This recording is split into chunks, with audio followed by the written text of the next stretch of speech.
After the first season's massive success, it was only a matter of time before My Hero Academia's second season smashed into the fray. Now that the season's finished and we've had time to settle down from all the hype, I think it's time for 107 facts about My Hero Academia Season 2. Hi, I'm Adrian with Cartoon Hangover. Don't forget to subscribe and click that bell icon to become part of the notification squad. Now take your seats, Hero School is in session. The second season of Kohei Horikoshi's hit series began airing on March 25th, 2017 with a special recap episode called Hero Notebook. It was a way to catch up new fans and a refresher for old fans who hadn't watched since the first season end in June 2016. Season 2 aired on Nippon TV and Yomiuri TV rather than Mainachi and Tokyo Broadcasting, where Season 1 aired. This moved the series from MBS and TBS's Sunday evening anime time slot to a Saturday evening time slot. If viewers in Japan are anything like me, they appreciate the show being kept in an evening time slot. Waking up early for your tunes can be a necessary evil, but it's rough. The second season covers several main story arcs from the manga, kicking off with the thrilling sports festival tournament arc where the students get to show off their skills on the national stage. Then it goes past the thrilling Stain arc up to the students' final exams. Season 2 explores darker themes like child abuse, revenge, dysfunctional relationships,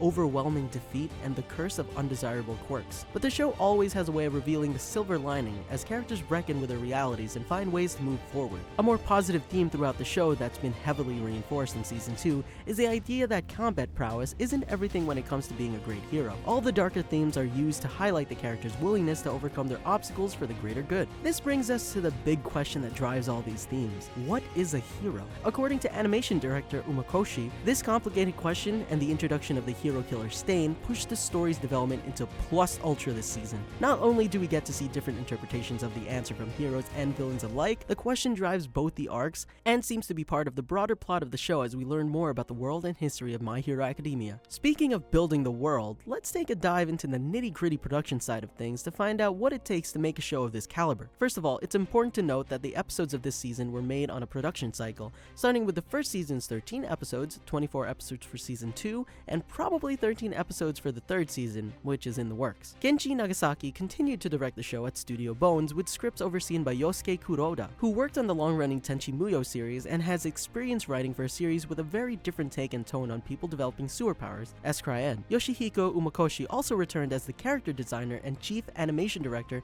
and was involved in some of the season's most memorable scenes. It's not surprising as Umakoshi has worked on action-packed series like Kill la Kill, the One Piece movies, and the original Berserk. After the stunning scores he provided for the first season, Yuki Hayashi was brought back to compose the music. Fitting since Hayashi has experience making school life seem exciting and action-packed with his work on Soul Eater or Not and Haikyuu. But it's not surprising that Hayashi is able to do this, as he's something of a superhero. He originally trained as a gymnast before moving on to music. He didn't like the compositions he got for his performances, so he did what any fed-up gymnast would do. He did it himself. Hayashi ended up getting more and more serious about music, selling tracks he created and training under DJs until he became a composer. Production of the second season started just after Studio Bones was finished making the first. Umakoshi prefers to work continuously on a show when possible, though he does respect the need to time production and airing so that anime series can stay true to the source material. Specific teams of directors and their assistants were assigned to episodes on a rotating basis. One team would get one episode, then the next team on the list would get the next episode, and so on until the list came back around.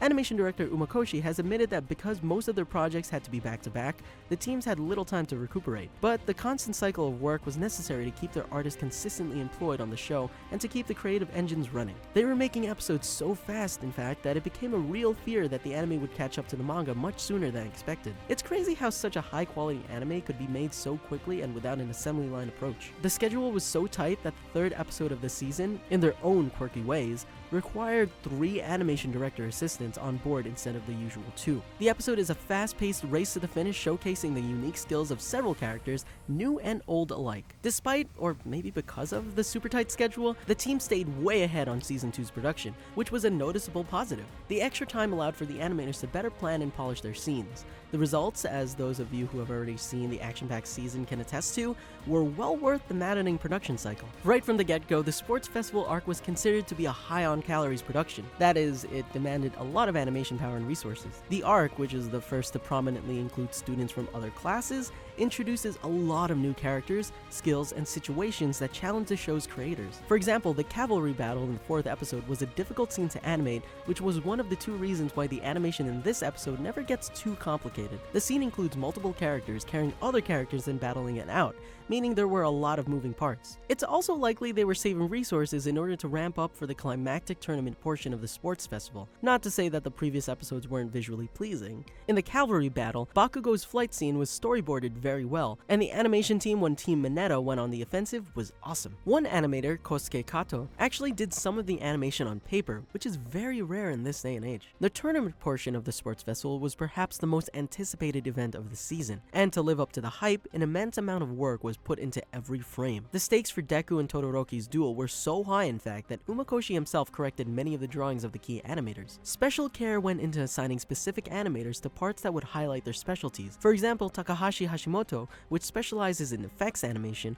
was assigned to do the smoke, fire, and ice effects, while Kota Sugawa was assigned to do the impact frames for Deku's first smash attack. Important to get right, as Deku's use of the powerful attack is always built up by very careful strategizing on the character's part. The move is high risk, high reward, and damages him in the process. There were several other animators who worked hard to make this episode as amazing as it was, but one animator in particular went above and beyond to make his sequence stand out. Yutaka Nakamura, who recently worked on One Punch Man and Mob Psycho, animated Deku and Todoroki's final clash. And for a good reason too. Several clever animation techniques were incorporated in order to make this one a hell of a climax. For example, impact frames are used again in this scene, but to a ludicrous degree. There are a whopping 41 impact frames crammed into this one moment. Nakamura did something similar for One Punch Man's Boros fight. One of the more subtle yet effective techniques used was Utapon, or cube-shaped debris. Utapon allows an animator to organize and animate debris more easily, since cubes are easier to draw than complex chunks of rubble. You can see it used here in Cementos' destroyed walls. This episode was well received online and managed to reach a 3% household rating in Japan when it aired, putting it into the top 10 most watched animated shows that weekend. Thankfully, the stunning visuals didn't just stop at the tournament arc. Yasuyuki Kai, who worked on Haikyuu,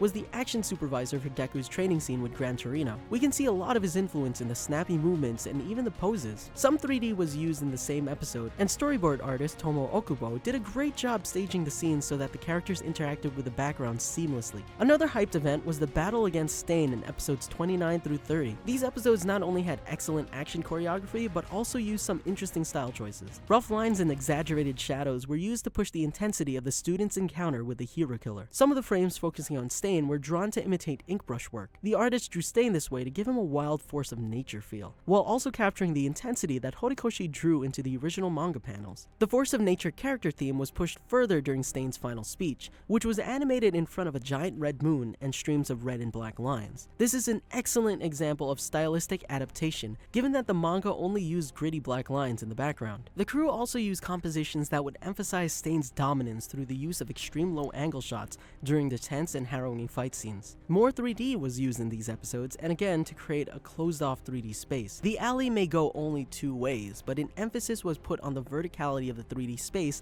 in order for the choreography of the scene to really shine. The episode earned a whopping viewership rating of 4.5% in Japan, putting it above Pokemon and just below Dragon Ball Super. Horikoshi must be proud since he cited Akira Toriyama as his favorite mangaka. When it comes to original filler episodes in anime, you might think choppy actions, off-model characters, and lousy stories. Episode 32, however, was a big hit as far as original fillers go. The episode's success had a lot to do with fan favorite Froppy being the center of this episode. Not only did the episode heavily feature everyone's favorite female frog-based hero, it was also animated by a mostly female crew. A few of the previous episodes also had a mostly female animation team, but this is the first with such a tipped ratio of 21 women to 3 men. Another interesting fact about this episode is that it was the first in the entire series to be developed without a chief animation director. The final climactic episode in this season is Katsuki Bakugo, Origin. All of the Origin episodes before have been extremely high production projects, such as Shoto Todoroki Origin and Izuku Midoriya Origin. This episode, a knockdown drag-out fight with Mega Hero All Might, is no different. This episode also digs into the broad question the show poses: what is a hero? For Deku in this moment, being a hero means graduating from his admiration of All Might into his own ideals and risking a good grade in order to save Bakugo, even after everything the two of them have been through. Since before he's had powers, Deku has had an instinctual drive to protect the people around him. For Bakugo, being a hero means winning against all odds, even if it means teaming up with Deku to defeat his childhood idol. As enraged and prideful as Bakugo tends to be, he continually shows an ability to put his ego aside and do what needs to be done when faced with his own limits. Much like Shoto Todoroki origin, Umakoshi likely played a role in this episode as well, although it can't be certain since his name isn't always in the credits despite his involvement. Still, we can see hints of his rough style and shadows here and there, so he may have done some cleanup for the animator. My Hero Academia's unique style and emotive characters have been praised by critics and viewers worldwide. The main Japanese cast from season 1 reprise their roles and are joined by some newcomers. Azu Sakura plays the role of Mei Hatsume, eccentric inventor extraordinaire, shameless saleswoman, and part of the school support class. Koji Okino voices Tetsu, the Class B student with hardening powers comparable to Kirishima. Okino is also new to the voice acting scene, but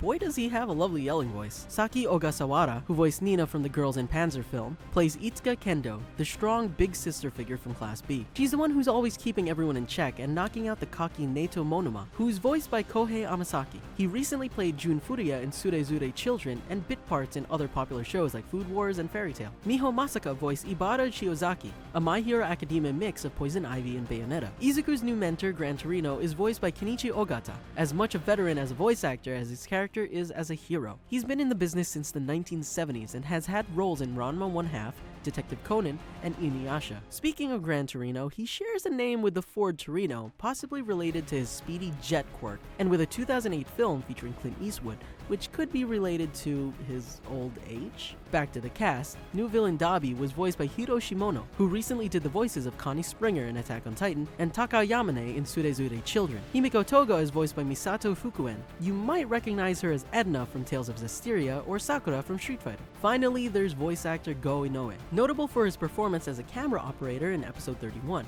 Oh yeah, he was also the terrifying hero killer Stain, delivering a bone-chilling performance as the deadly villain. He's no stranger to playing imposing characters, as he was also young Madara from Naruto and Kaiser Lidfard from Rage of Bahamut. Here's one more fun thing about the Japanese cast. Kenta Miyake, the voice of All Might, also happens to voice Thor in the Japanese dubs of the Marvel Universe movies. Maybe, just maybe, there'll be an Asgard smash in the near future. Some of the English voices were changed from season 1 to 2. Dave Trosco replaced Sonny Strait for the role of Present Mike due to the latter struggling with vocal strain, which is understandable considering Present Mike's voice quirk. The prolific Lucy Christian took over as Recovery Girl after Julie Erickson moved too far away to continue the role. Eraserhead's voice actor Alex Organ was also replaced for an undisclosed reason. Organ was credited in a recent dub of 2012's Code Geass, Akito the Exiled. The voice actor for season 2, and I totally apologize if I butcher his last name, is Christopher YAMASHITA.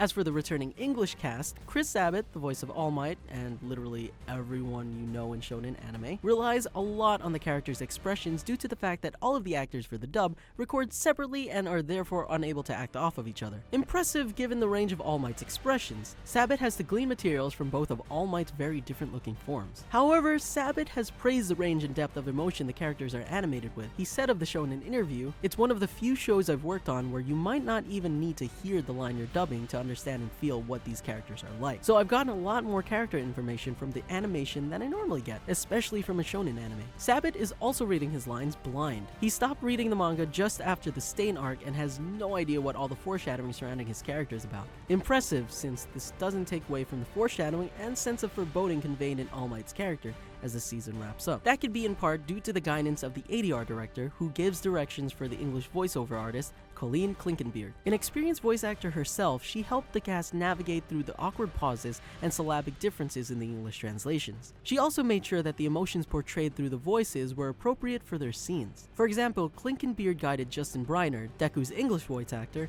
through the fight scene with Todoroki. CLINKENBEARD reined him in so he'd have somewhere to go, making sure that energy built to a climax and didn't suffer from a one-note performance. Koki Uchiyama, Japanese voice of Tomura Shigaraki, also relies on expressions when voicing characters, which is why he had trouble doing voice work for Shigaraki, because, you know, the hand covering his face. Editor, zoom in on that hand. To figure out how to act the character as best as he could, Uchiyama made sure to read ahead in order to prepare for his parts. Though Shigaraki is clouded in mystery at first, the arcs progressively paint a clearer and clearer picture of the menacing villain and his motivations. Unlike the English dub, many of the Japanese cast were often able to record together. Not surprising since the cast works so well together, really driving up the tension in the moments between and during action scenes, or yelling at each other, in the case of Tetsu and Kirishima. Daiki Yamashita, the Japanese voice actor for Deku, compared his experience coming back to record the second season to the first day of school after winter vacation. Not just any school though, he compared it to being at UA and learning how to be a better hero alongside Deku. Yamashita said that much like Deku, he struggled while trying to find the voice of a hero. If you recall, Yamashita was relatively new to the voice acting scene, but with the help of his mentors and colleagues, he was able to pull through. When deciding how to evolve his performance from the first season, Yamashita imagined himself in the shoes of Deku after he witnessed All Might's battle against the Nobu. Yamashita felt that Deku would be significantly changed after that event,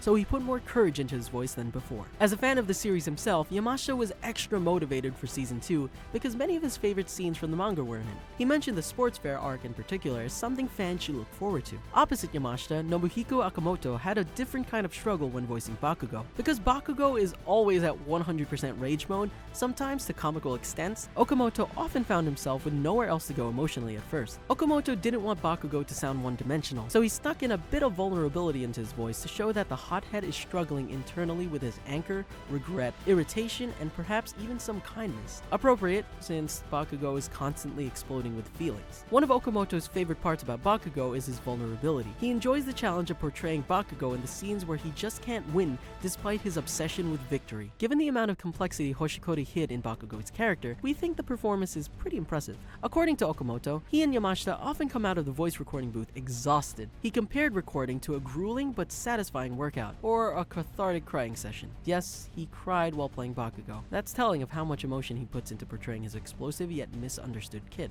Yamashita described the voice recording sessions as being hot and full of hype. It sounds like they feed off of each other's energy in order to make the scenes as emotionally charged as they are. You can really hear it in Bakugo Origins, where the characters are stuck between a rock and a hard place as they figure out both their tension with each other and try to survive and succeed in their battle with All Might. On the other hand, YUUKI KAJI, the voice behind Todoroki, likes to keep it cool. He enjoys voicing Todoroki because he too has a quiet exterior, but wishes to let his true self out and connect with others. It's awesome that being a voice actor allows him to do just that. When asked about who he thinks is the coolest character, Kaji answered, well, Todoroki. I'm sure he's not biased there, but his second pick was Stain. Much like Kaji, Tokoyami's voice actor, Yoshimasa Hosoya, also enjoyed playing a level-headed character, but his favorite part about playing Tokoyami this season was actually when Tokoyami's emotions showed through his composed exterior during the sports festival. Marina Inoue admitted to having misread her character, Yaoyorozu, thinking she was a high-class lady when in fact she was just a pure, ordinary girl who tries hard. This worked out for the better though, since the fans are made to think this as well until final exams,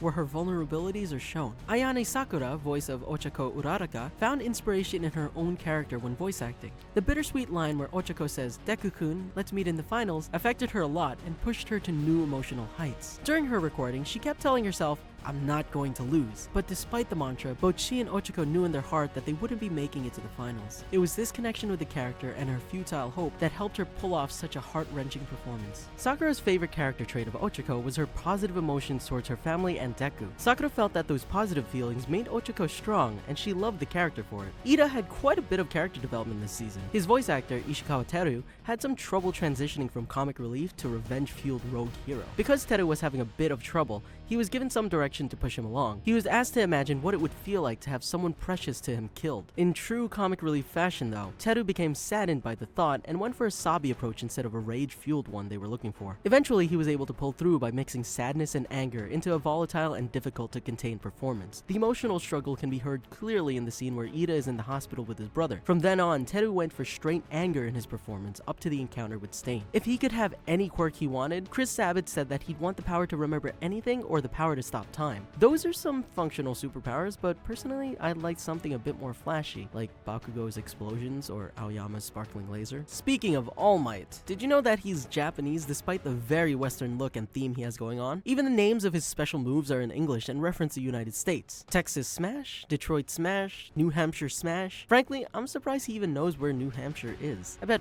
plenty of people in America would get that wrong. Animation director Umakoshi's favorite character to storyboard is All Might, both versions, because that makes things things interesting. Animation can be tedious at times after all. What better way to spice things up than a character whose muscles inflate like a balloon? With that said, Umakoshi recently revealed that his favorite moment in the series actually goes to Deku. Season 1, Episode 2, What It Takes to Be a Hero, sets the tone for Deku's character and the sort of hero he's going to be. In it, All Might infamously tells Deku to give up being a hero, which he nearly does until he recklessly runs into Bakugo and saves him despite the fact that he's quirkless. Yuki Hayashi, the animator, not the composer's, favorite character to draw is Endeavor, Todoroki's demanding, intimidating father. Hayashi is the one responsible for Endeavor's creepy outburst during the tournament arc. In the 30th episode, there's a little Easter egg. Background art studio Atelier Musa snuck their name into one of the scenes. Those rascals. The first opening theme of the second season is Peace Sign, which was performed by Kenshi Yonezu. The song's upbeat, but features fairly stripped down vocals from Yonezu, giving an appropriately vulnerable and optimistic feel to the opening. And oh my god, comment down below if that is the best opening. I liked it more than the first opening and the third opening. This is my favorite one. Yonezu wanted to be an animator before he discovered music as a career option. He's a big fan of Naruto, Bleach, One Piece, and of course, My Hero Academia. Doing the theme song of a high-production shonen like My Hero Academia was like a dream come true for him. But the pressure was on, and Yonezu took an exceptionally long time refining the song. All he could think about during its development was, will this song be suitable for My Hero Academia? What Yonezu didn't find out until he got the job was that Kohei Horikoshi was a fan of his as well. Yonezu had been making music for years as a Vocaloid producer under the pseudonym Hachi, and released his first album using his real name and voice in 2012. The two even appeared in an interview together where Yonezu asked Horikoshi the question every fan of the series has wondered at least once. How does he keep releasing chapters at such a steady tempo? Horikoshi answered that it's not so bad when you're drawing what you think is fun. For the superhero fan Horikoshi, that's superheroes. A huge inspiration for Peace Sign was the song Butterfly, the original theme song of Digimon Adventure. The second opening is Sora ni Utaeba, which was performed by Amazarashi. The album art for the song features the band members drawn as villains as well as characters from the show. Amazarashi had already written a prototype for Sora ni Utaeba before they were approached to write the opening for My Hero Academia. Lead singer Hiromu Akita said that when they got the gig, they knew it was the perfect song for the show. My Hero Academia's themes of effort and victory, camaraderie and fighting were what Amazarashi enjoyed writing songs about, so it was easy to rewrite the lyrics for the series. The first ending theme is That's Why I'm Not Alone by Little Glee Monster, an upbeat song played with images of the students fighting and bonding together. Girl group Little Glee Monster has been active since 2013 through a couple roster changes. And it's crazy because I would never skip the opening theme and the ending theme when the episodes had both.